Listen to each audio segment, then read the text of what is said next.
It was exactly 1:30 a.m. when a sound sliced through my sleep, not loud, not sudden, but weak, broken, and full of fear. At first I thought it was part of a dream, the kind that fades when you open your eyes, but then it came again, a cry muffled, almost apologetic, as if the person making it didn't want to disturb anyone even while falling apart. My heart started pounding before my mind could catch up. The house was silent, the kind of silence that feels heavy, and every instinct in me warned that something was wrong. I got out of bed slowly, afraid that if I moved too fast, the sound would disappear and I'd be left wandering forever.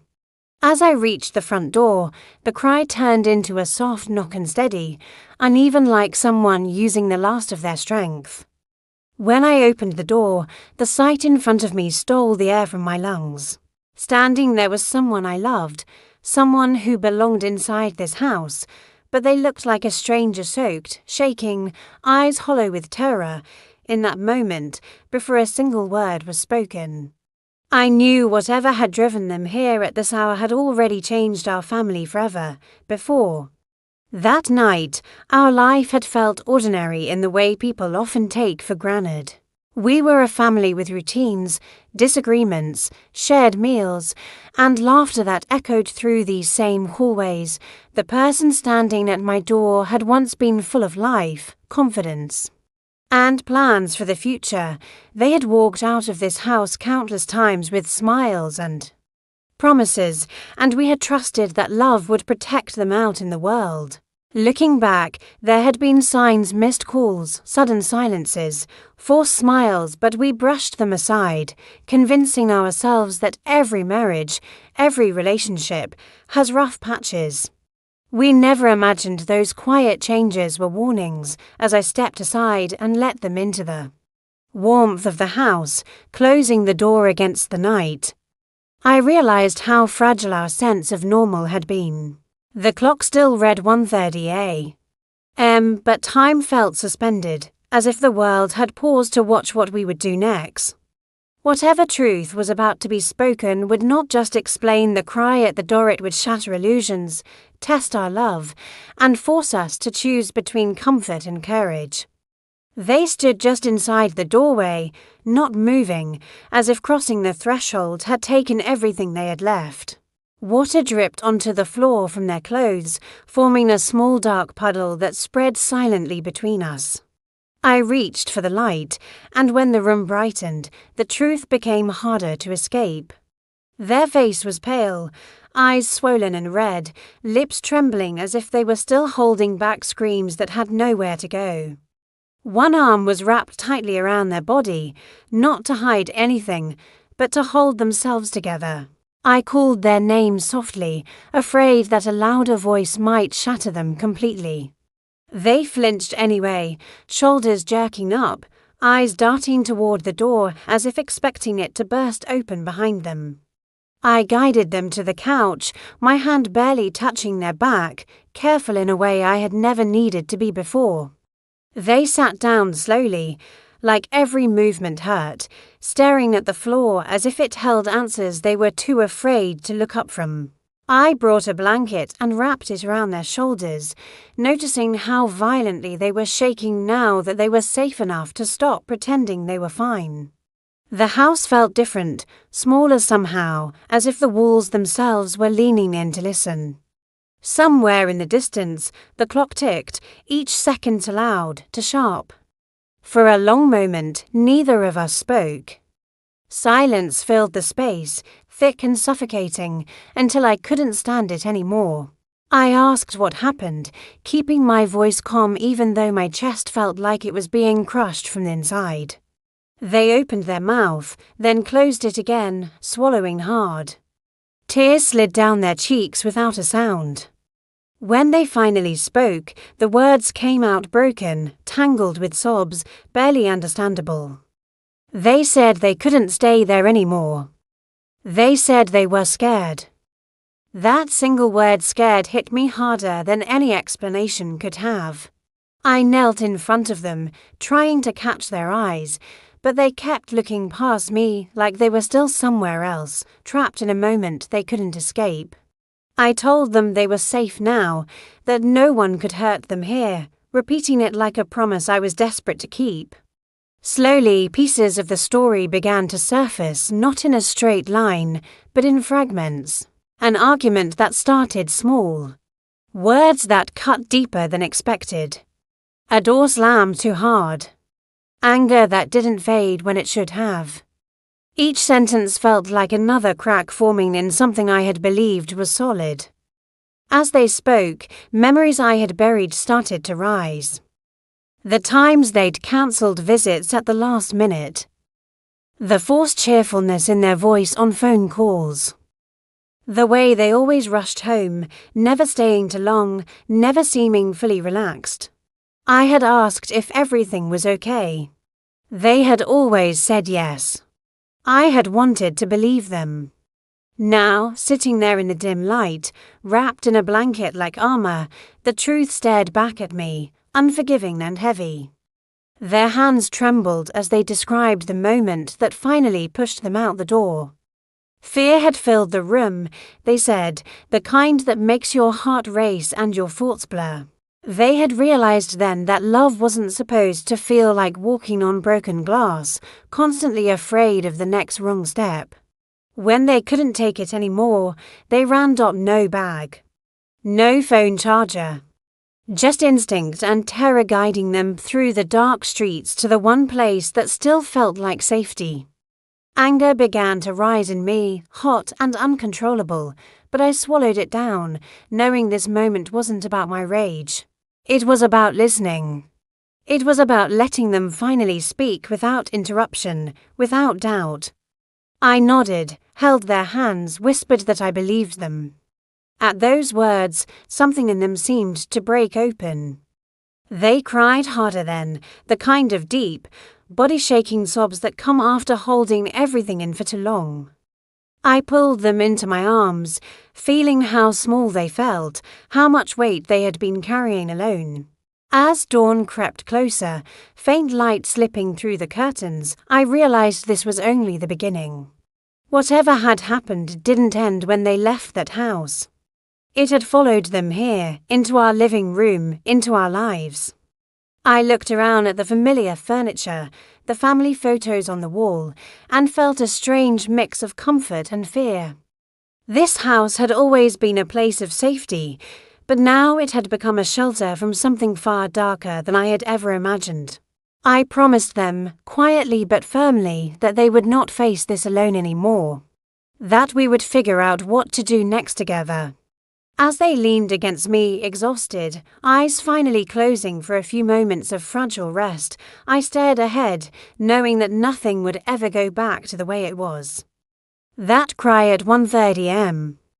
Hadn't he just woken me from sleep? It had woken me to a truth our family could no longer ignore. Morning arrived without peace. The sky outside the window shifted from black to grey, but inside the house the night refused to let go. They slept fitfully on a couch, waking every few minutes as if their body hadn't learned yet that it was allowed to rest. Each time they stirred, their eyes searched the room in panic before recognizing where they were. I stayed nearby, pretending to tidy up, listening to every breath, every small sound, afraid that if I turned away for too long, the fear would pull them back under, when they finally woke for real. The light revealed what the darkness had hidden. Bruises that hadn't been obvious at night now showed themselves in dull shades of blue and yellow, like fingerprints left by anger that didn't care where it landed. I caught my breath and looked away for a second, not because I didn't want to see, but because seeing made everything real in a way I couldn't undo. I brought them a glass of water, watched their hands shake as they held it, and realized how much strength it had taken just to make it to my door. We sat at the kitchen table. The same table where birthdays had been celebrated and arguments settled over tea. Now it felt like a witness to something it had never been meant to hold. They stared into the cup in front of them, tracing the rim with a fingertip, avoiding my eyes. I told them they didn't have to explain everything all at once, that there was no rush. But the words began to come anyway, slow at first, like testing the ground before stepping forward. They spoke about how it hadn't started the way people imagine. There was no sudden cruelty, no instant fear. There was charm, attention, promises that felt like protection. Then came the small changes, the criticism disguised as concern, the rules framed as love.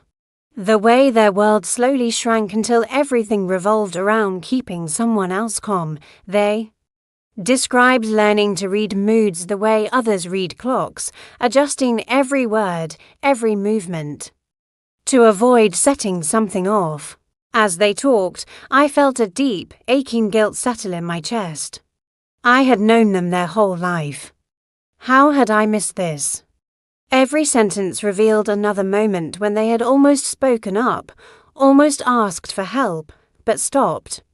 They were ashamed, they said. Ashamed that they had chosen this life, ashamed that they couldn't fix it, ashamed that they thought leaving would mean admitting failure. I wanted to tell them that none of it was their fault, that love isn't supposed to require fear, but I waited, letting them finish, letting the truth finally have space. At one point, their voice cracked completely, and they covered their face with both hands. They said the worst part wasn't even the pain, it was the loneliness. Being in a room with someone who claimed to love them while feeling completely invisible, being afraid to tell family because they didn't want to ruin holidays, didn't want to change how people looked at the person they married. Hearing this, something inside me hardened into resolve, whatever came next. Silence would not be part of it anymore. The phone on the counter buzzed suddenly, and they jumped so hard the chair scraped against the floor. Their breath came fast and shallow, eyes wide with terror. I turned the phone face down without checking it and told them they were safe, that no one could come here without us knowing. Still, it took long minutes for their breathing to slow. That reaction told me more than words ever could. Fear like that doesn't come from one bad night. It comes from living on edge for far too long. We talked about practical things then. Not because the emotions were done, but because reality demanded it, where they would stay, who needed to be told, whether they wanted to report what had happened. Each question felt heavy, loaded with consequences, but I made sure they knew the choices were theirs. For the first time, they weren't being pushed in any direction. I saw relief flicker across their face at that realization as the day went on. Other family members woke and joined us, confusion turning into shock. Shock turning into quiet fury.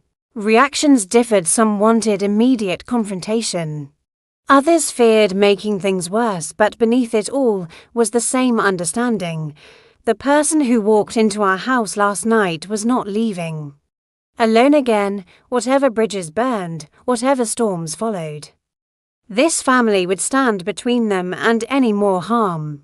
In the afternoon, as sunlight filled the rooms, they sat by the window, watching dust dance in the air.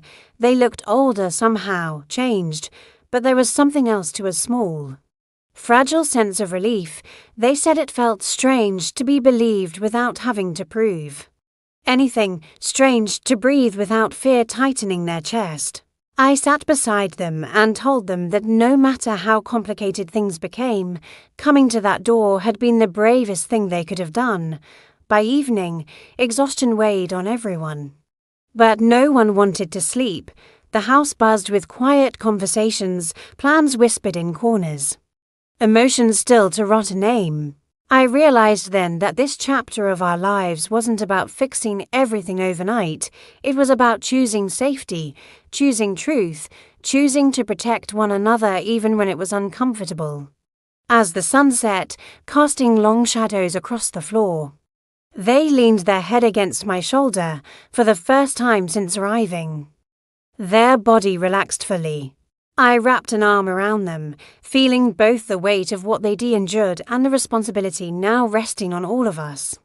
The cry at 1:30 a.m. had opened a door that could never be closed again. And as frightening as that was, it was also the first step toward something better, something honest, something free. By the third day, the house no longer felt frozen in shock. It felt tense, like a deep breath being held for too long. Everyone was awake early, moving carefully around one another, speaking in low voices as if the walls themselves might overhear and carry the truth somewhere. It didn't belong. They sat at the dining table with a notebook in front of them, staring at a blank page, pen resting unused between their fingers. I could tell they were trying to organize their thoughts, to turn chaos into something manageable, but the past doesn't line up neatly just because you ask it to. They finally began to talk again, this time with more clarity, though the pain had not softened. What came out was no longer fragments, it was a timeline. They described how the fear had crept in so slowly they hadn't recognized it for what it was. How arguments ended with apologies that sounded sincere, followed by days of kindness that made them doubt their own memory. How they learned to question themselves more than the person hurting them. Listening to this, I felt something ugly twist in my chest, a mixture of anger and regret that refused to settle. At one point, they stopped and looked directly at me, eyes steady but tired, and said they had almost turned back that night, almost convinced themselves they were overreacting. Almost stayed. That word almost echoed in my mind. Almost meant the difference between safety and something we might not have been able to undo. I reached across the table and held their hand, grounding both of us in the reality that they had chosen to leave. The conversation shifted when they mentioned the children. The room went quiet, heavy with unspoken fear.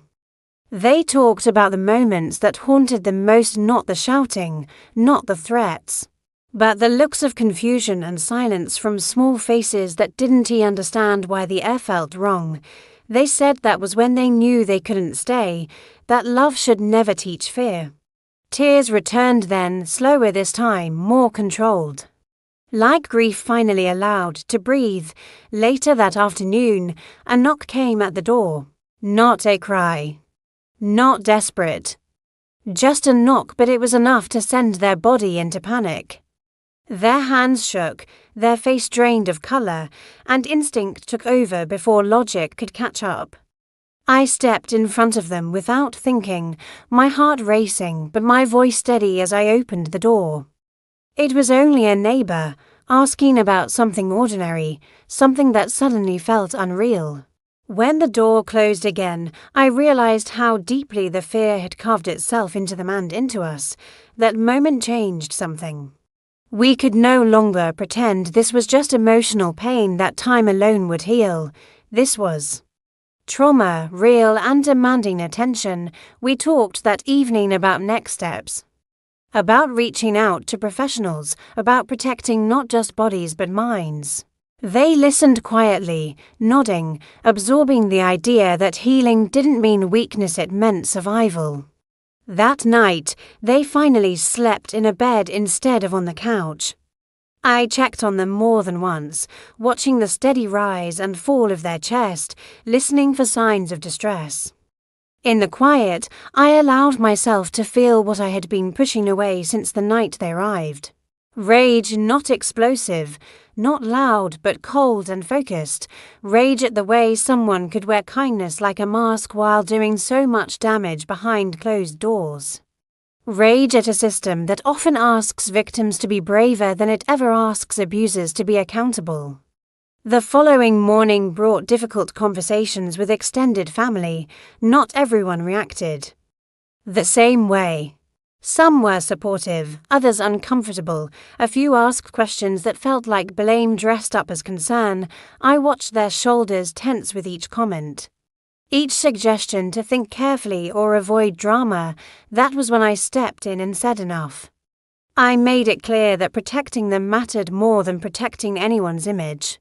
The room fell silent, but something else happened. They looked at me with a gratitude so deep it hurt.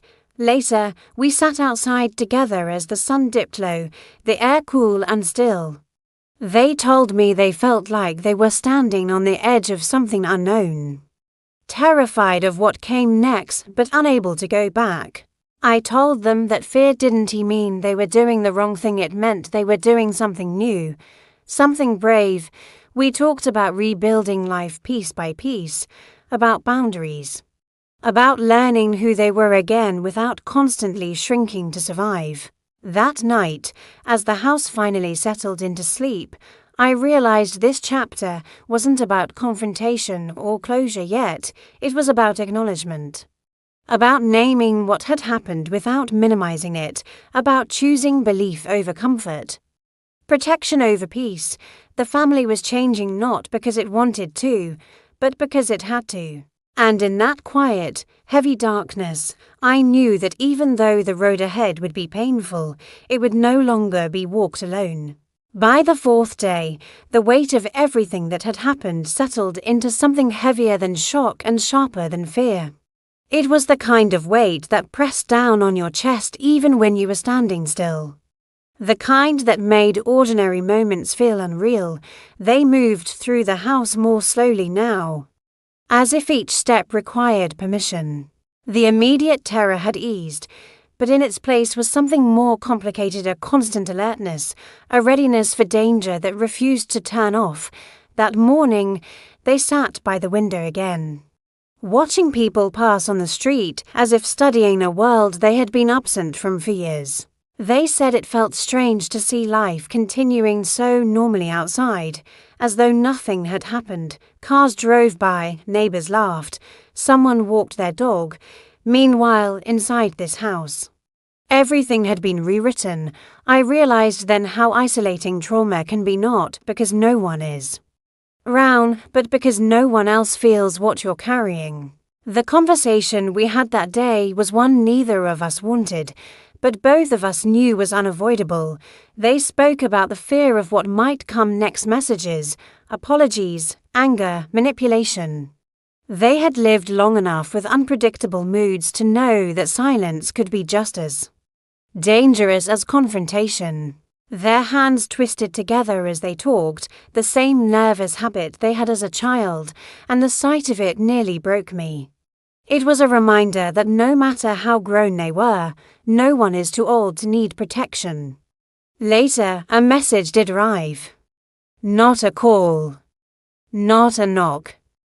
Just a string of words on a screen that felt heavier than any sound. I watched their face change as they read it, confusion first, then guilt, then fear. The message wasn't threatening. That was the most dangerous part. It was apologetic, loving. Filled with promises to change, I saw how easily it could pull them back into doubt. How quickly old patterns tried to reclaim space. I gently took the phone and placed it on the table, not to control, but to pause the moment. I reminded them that fear and love should never feel the same. They admitted then how often this cycle had repeated, hurt followed by regret, silence followed by affection, each time. They believed it would be different because believing felt easier than leaving. Saying this out loud seemed to drain something out of them, as if truth itself was exhausting. I told them that recognizing the pattern wasn't weakness, it was awareness.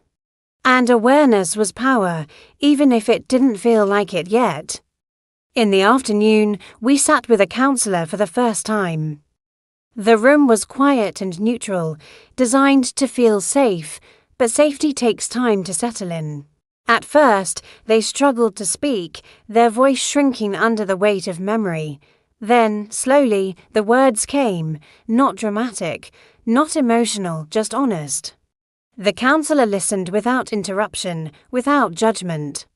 And I watched as something subtle shifted, being heard by a stranger, without explanation or defense. Did something belief alone could not, it validated the reality they had lived in. Afterward, we walked home in silence. The air felt lighter, though nothing had been resolved. They said they felt exposed, like they had taken off armor they weren't sure they could live without. I told them armor is heavy. And sometimes surviving means learning when to set it down, they nodded. But I could tell it would take time before they believed it. That evening, the family gathered again, not to argue or plan, but simply to be together.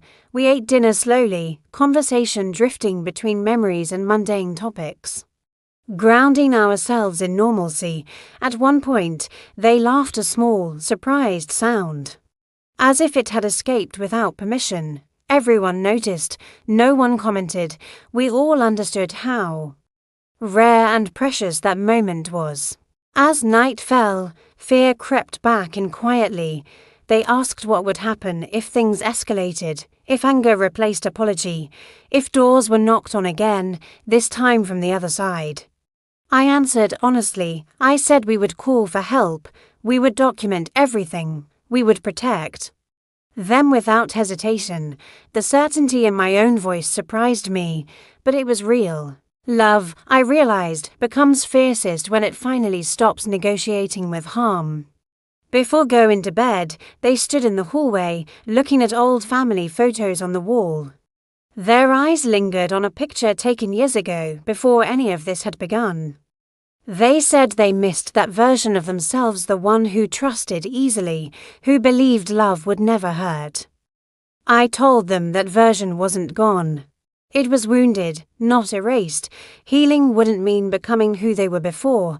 It would mean becoming someone stronger, someone safer. That night, as the house settled into darkness again, I lay awake thinking about how close we had come to never hearing that cry at 1:30 a.m. How close we had been to losing something precious without ever knowing why. This chapter wasn't about resolution yet. It was about resistance against guilt, against fear, against the quiet voice that says staying silent is easier, and as difficult as it was. I knew we were finally moving forward, even if every step felt uncertain. The 5th day arrived carrying a strange mix of tension and resolve, like the quiet before a storm that no longer felt unpredictable. Something had changed overnight. It wasn't peace not yet, but a firmness. A sense that the truth was no longer fragile. They woke early, dressed neatly, and sat at the table waiting, hands folded, eyes focused. I recognized that look. It was the same one they used to have before difficult exams or important decisions, back when life still felt straightforward. Now it carried more weight, shaped by pain and clarity instead of hope alone. They told me they wanted to face what came next, not by confronting anyone directly, but by reclaiming control over their own story. They were tired of reacting, tired of fear deciding everything. We talked about boundaries, real ones, not the kind that bend under pressure. No private meetings, no emotional bargaining, no responding to messages meant to confuse or soften reality.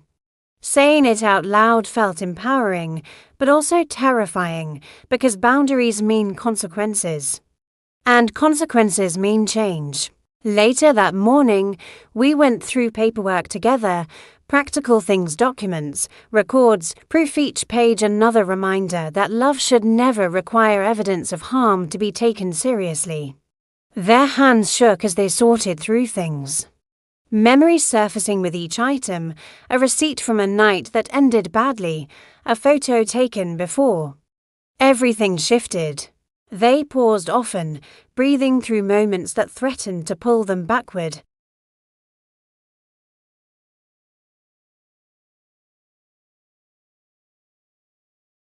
This one was different, shorter, sharper, edged with frustration. It demanded explanations.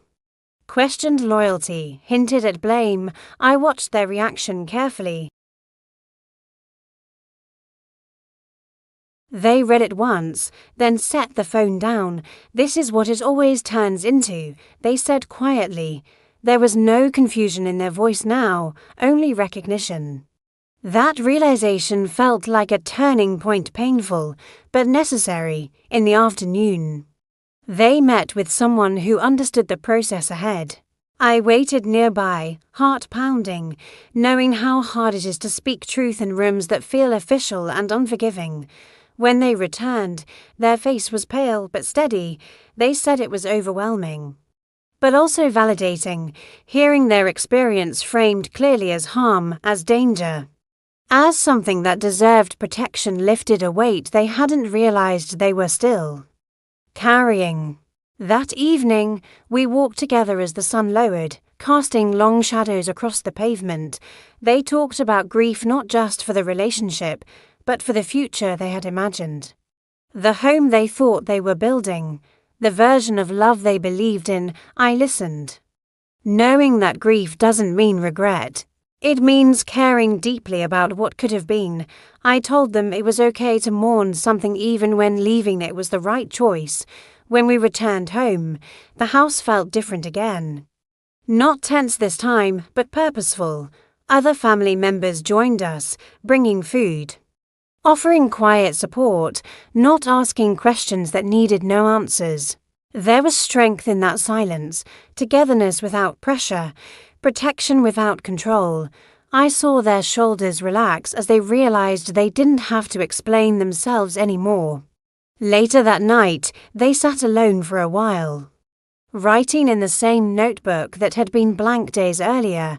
When I asked what they were writing, they said it was a letter they would never send.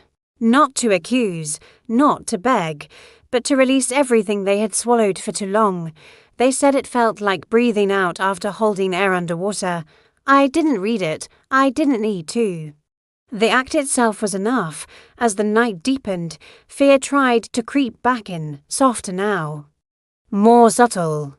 Questions about the future surfaced: how long healing would take, whether scars ever truly fade, whether they would trust again. I answered honestly, healing is not a straight line.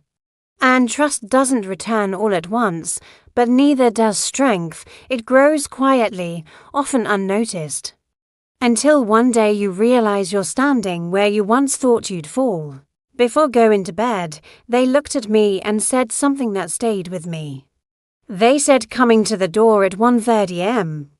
wasn't just running away, it was choosing themselves. Choosing life without fear. Choosing truth over comfort.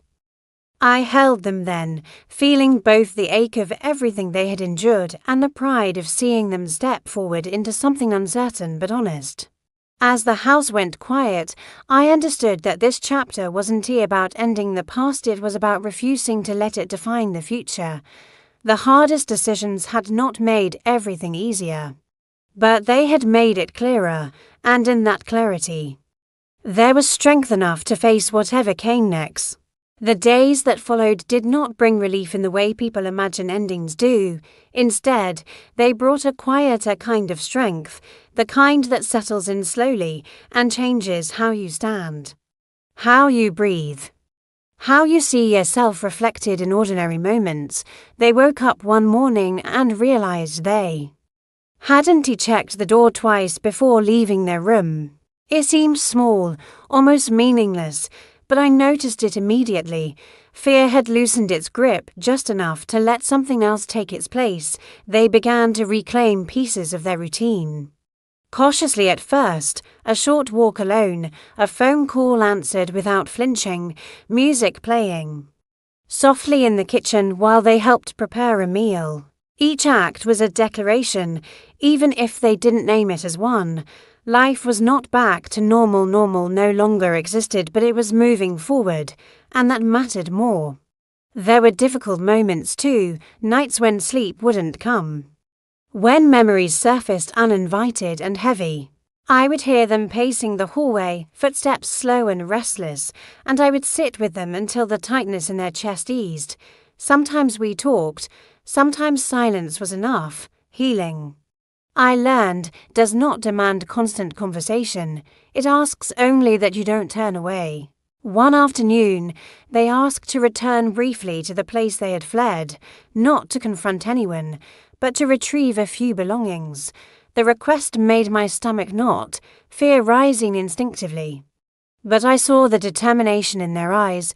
This wasn't about going back, it was about closing the door on their own terms. We went together, not speaking much during the drive. When we arrived, the building looked ordinary, almost harmless, and that contrast felt cruel. Inside, they moved carefully, choosing only what truly mattered, personal things, not memories. There was no lingering, no searching for explanations that would never come. When we left, they didn't look back. I realized then that closure isn't always dramatic. Sometimes it's simply walking away without carrying anything that doesn't belong to you anymore. As weeks passed, conversations shifted from survival to possibility. They spoke about plans, not grand ones, but real ones: work, stability, a future built around safety instead of endurance. I watched confidence return in quiet ways, the way they spoke more firmly, the way their laughter came more easily, the way their eyes no longer scanned rooms for exits. The transformation wasn't sudden, but it was undeniable. There were still moments of doubt. Days when guilt tried to rewrite the past, whispering that maybe things weren't that bad, maybe leaving had been too extreme. Each time we revisited the truth, gently but firmly. We reminded ourselves why the door had been knocked on at 1:30 a.m, why fear had driven them through the night. Memory, when honored honestly, became an anchor instead of a trap. One evening, as the sun dipped low and the house filled with amber light, they sat beside me and said they finally felt present again. Not healed, just present, able to exist in the moment without constantly bracing for impact. That was when I understood how deeply pain had stolen from them, and how much courage it had taken to take themselves back. The family adjusted too, roles shifted. Priorities sharpened. We learned that love isn't always gentle, it is sometimes fierce, protective, unyielding. We learned that believing someone the first time they ask for help can change the course of their life. We learned that opening a door in the middle of the night can open something far greater in the day. That follow, on the anniversary of that night, without planning to. We found ourselves awake at the same hour. 1:30 a.m. The house was quiet again, but this time the silence felt different. Not heavy. Not threatening. Just still. They stood by the door for a moment, hand resting on the handle, and then stepped back, smiling softly. The door no longer represented escape. It represented choice. I realized then that what had changed our family forever wasn't just what I saw when I opened that door. It was what we chose to do afterward. We chose to believe. We chose to protect. We chose truth over comfort, safety over appearances, love over silence. Those choices reshaped everything. Life didn't return to what it had been, but it became something better. Something honest. Something strong. And every time I think back to that cry in the night, I no longer hear only fear. I hear the beginning of a voice that refused to disappear, and a family that finally learned how to listen. As this story comes to an end, remember that some moments don't just wake us from sleep, they wake us to the truth. That cry at 1:30 a.m. was not only a plea for help, it was the beginning of survival, courage, and change. Pain may have brought her to that door, but love, belief, and strength carried her forward, and while the scars may remain, they no longer define her future, her courage does. If this story touched your heart, moved your emotions, or reminded you that silence can be dangerous, please subscribe to this channel for more powerful, emotional stories inspired by real life. Like this video to help these voices be heard, share it with someone who might need hope or strength today, and turn on notifications so you never miss a story. That reminds us all, sometimes opening one door can save a life.